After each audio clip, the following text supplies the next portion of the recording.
শুধুমাত্র কালু শেখ নয়, মুকুন্দপুর গ্রামের অনেকের কাছেই আবাস যোজনার বাড়ির টাকা দেওয়ার নামে কাটমানি নিয়েছেন তৃণমূল নেতা মিঠু শেখ। আতাবুর শেখ ওরফে কালু শেখের মৃত্যুর ঘটনার পর এমনই ভুরি ভুরি অভিযোগ তুলছে মুকুন্দপুর গ্রামের বাসিন্দারা। কারোর থেকে 2000, কারোর থেকে 5000, আবার কারোর থেকে 10,000 নিয়েছে এই মিঠু শেখ। তবে এখনো পর্যন্ত আবাসের তালিকায় নাম আসেনি কারোর। কার্যত বেজায় ক্ষুব্ধ গ্রামবাসীরা। আর কালু শেখের মৃত্যুর ঘটনার পর অভিযুক্ত মিঠু শেখের উপযুক্ত শাস্তির দাবি জানিয়েছে গ্রামের বাসিন্দারা। মানসিক স্বাস্থ্যের জন্য সবার আগে যে নামটি মনে ভেসে ওঠে, সুস্থ মনের ঠিকানা মনোবীক্ষণ।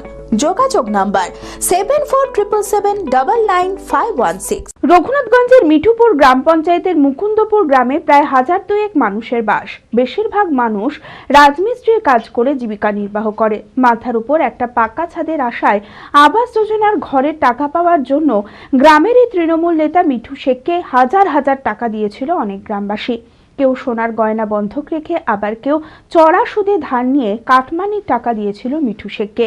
তাদের মধ্যেই ছিল আতাবুর শেখ ওরফে কালু শেখ।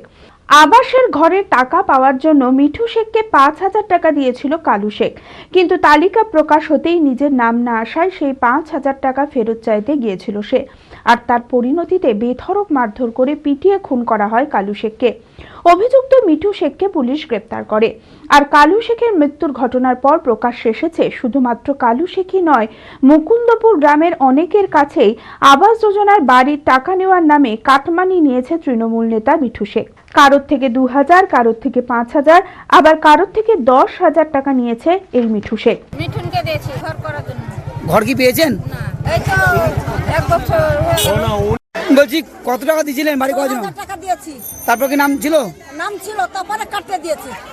6000 টাকা মিঠুনকে দিয়েছি। কি জন্য? বাড়ি করার জন্য? হ্যাঁ, বাড়ি করার জন্য, টাকা পাওয়ার জন্য। কত দিয়েছিলেন? 6000। আবার কাটমানি না দেওয়ায় মিঠু শেখ আবাসের তালিকা থেকে অনেকের নাম কাটিয়ে দিয়েছে বলেও অভিযোগ।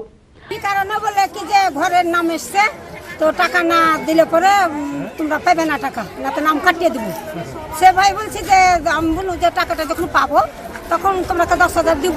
বলছে যে না, আগে লাগবে। দিয়ে 2000 টাকা নিয়েছিল। আমার নাম এসেছিল, নাম কাটিয়ে দিয়েছি।